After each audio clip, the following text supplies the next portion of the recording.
Yo, what's going on, guys? It's Houston Sports Talk back into the video today. And today, the Oklahoma City Thunder beat the Denver Nuggets 125-93 and win Game 7 of the second round to move on to the conference finals since the first time since the 2015-16 season, where that was the season where they blew the 3-1 lead to Golden State Warriors, which ultimately then, that's what ended up leading to Kevin Durant going to the Golden State Warriors. And I'm not going to say, since then, things have been terrible for this Thunder team.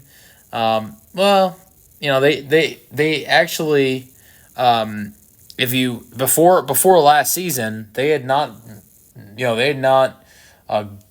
gone out of they had not advanced from the first round until last season before, going back to that 2015-16, that 2016. 2016 conference finals, 2015-16 season. Last year was the first time they had got out of the first round, they'd move on from the first round since then, because you had the 2016-17 season. As a Rockets fan, I remember we beat them in 5 games. In the 2017-18 season, they lost to Utah in 5 games. Blazers in 5 games. The 2018-19 season, lost to the Rockets in 7 games. The 2019-20 season, and then no playoffs for the next couple years until last year, where the Thunder were able to go to the second round against Dallas, and then lost to them. And then now they win this Game 7, which was actually, here's the crazy thing with this Thunder team. You saw them in the playoffs last year. You saw them in the playoffs this year. This is the first time this Thunder team had an elimination game. And, elimination game with Game 7. And so... an elimination game this postseason as well. I just think that they played outstanding tonight. They got out to an awful start. They were down 21-10, and whenever you see Denver take out Nikola Jokic, things go to hell for this Denver team. The crazy thing is, Jokic goes off the floor. OKC goes on a 13-0 run in the first half. So they outscored them by 19 points in the second quarter. I think really after you saw that, it was a 14-point game at halftime. You knew it was over. You knew this game was over at halftime.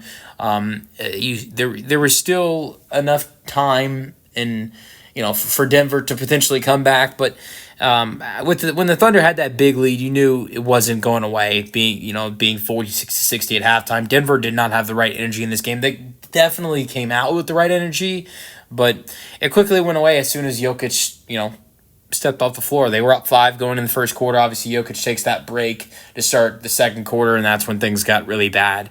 They got bad before Jokic stepped off, because it was 21-10. And next thing you know, it's 26-21 at the end of the quarter. So, So with this Thunder team tonight, they were spectacular. Today, I keep saying tonight, 35 points for Shai Gilgeous-Alexander. He becomes the first Thunder player in a Game 7 to have 35-plus points alongside Kevin Durant. He shot 12 for 19, 3 for 4 from 3, 8 for 9 from the free throw, 4 assists, 3 steals. He only played 36 minutes. He checked out with 7 minutes left in the fourth quarter. You know that if this was a close game, not a blowout, Shai Gilgeous-Alexander probably would have played 40, 41, maybe 42 minutes in this game tonight. He probably would have played 42, 43 minutes tonight if this was a close game. But it wasn't just Shai. It was J-Dub who was spectacular today. 24 points, 7 assists, 5 rebounds, 10 for 17, 2 for 5 from 3. I thought he brought a great energy to this Thunder team. I had a plus 35. Not only that, but was absolutely spectacular when it came to, buckets in the transition today for this Thunder team. Chet Holmgren was good with a double-double as well, 13 and 11, 4 for 9, only 28 minutes for Chet. Hardenstein only played 17 minutes. He had 10 and 7 with 1 assist, 17 minutes, 5 for 7. Lou Dort only played 17 minutes as well.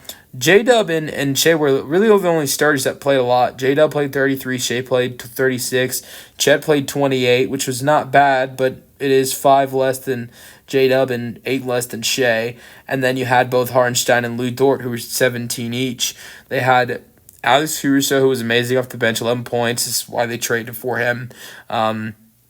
He's been absolutely spectacular. Aaron Wiggins, I said the other night when they lost Game 6, I'm interested to see how he can do coming back from, that awful performance he had in Game 6.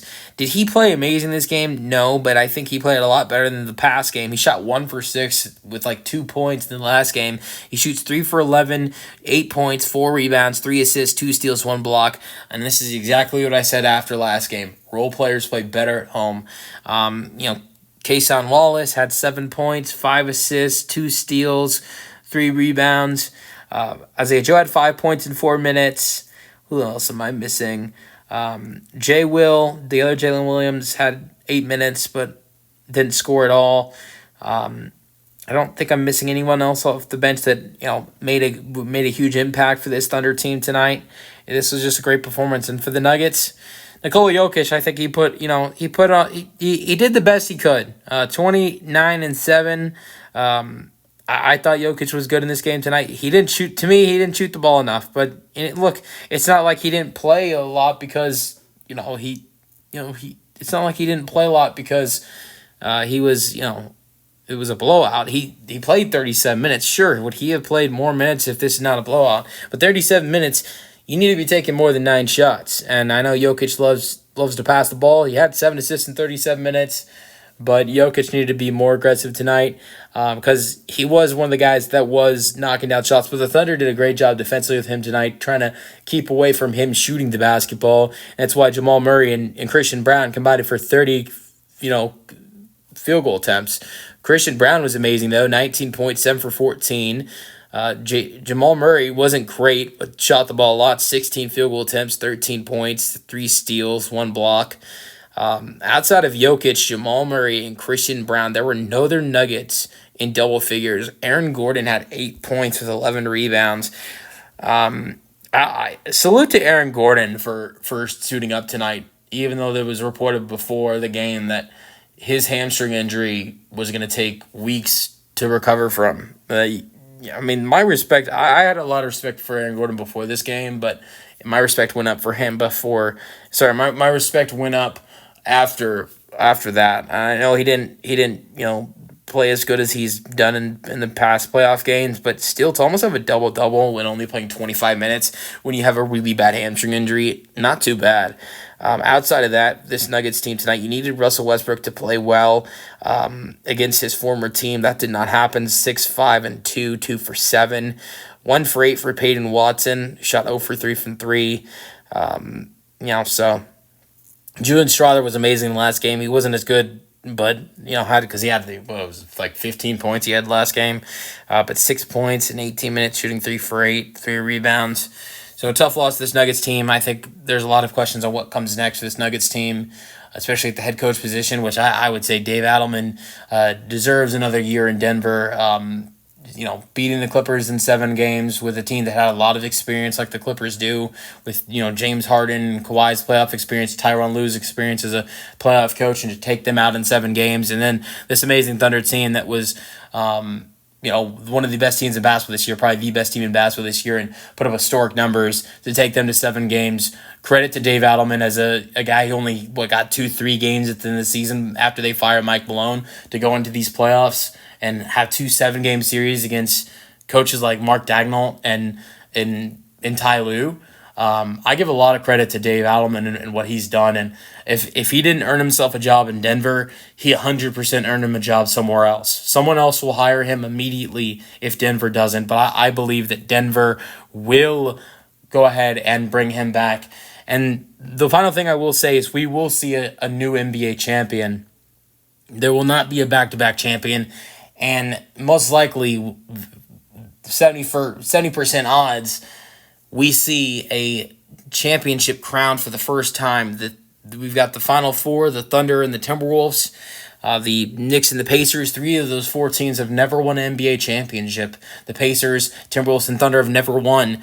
Meanwhile, the Knicks haven't won, but they haven't. The Knicks have won. They won in 73, but it's been a long time. So it's been 52 years since the Knicks have won the championship. To me, that reminds me of when the Cavs won, and it was the first time when the Warriors won their championship, in the 2015-16 season. It was the first time they won in 40, 50 years.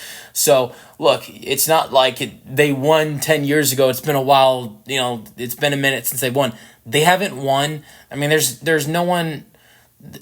Most of their coaches probably weren't alive. I mean, Tom Thibodeau. Tom Thibodeau was probably in college the last time the Knicks won. Or maybe even younger than that. He might have been in high school. I'm not. I don't think Thibodeau's 70. I think Thibodeau's in his 60s, so he might have been in high school the last time the Knicks have won a championship. So it's going to be cool to see this year. Either we're going to have a team that is crowned champion for the first time with OKC, that's who I think is going to win it all, or we're going to see the Pacers or Timberwolves crowned for the first time ever, or it's the Knicks who haven't won in 52 years. Which is, to me, it's just winning the championship for the first time in 50 plus years is just as good as never winning a championship. Like, I think winning a championship for the first time is more special and feels greater than winning for the first time in 50 years. But at the same time, it also feels really good to win for the first time in 50 years. So you guys let me know your thoughts in the comment section. What do you guys think about this game, and who do you have winning it all? You guys let me know in the comment section, and peace out.